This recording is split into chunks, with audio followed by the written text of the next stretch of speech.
Our daily math review number 1. Timothy is going to Kalahari with his family for a long weekend. The cost of the hotel room is $50 per person. The table below shows the relationship between the number of people, P, and the cost, C, for their stay. So if there's 4 people, that would cost them $200. And that is when you multiply by 50, because remember, it's $50 per, come on, oh man, it's $50 per person. So if you have 4 times 50 times 50 times 50 times 50. So we're going to write an equation that represents this situation. Well, if we take the number of people, P, let's see, so if we take the number of people, or P,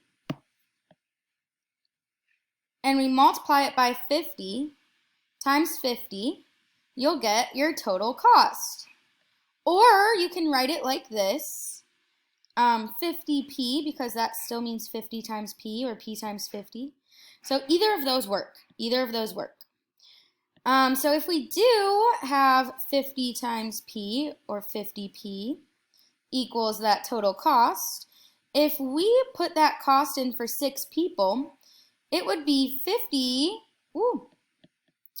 it would be 50 times the 6 people for this square here.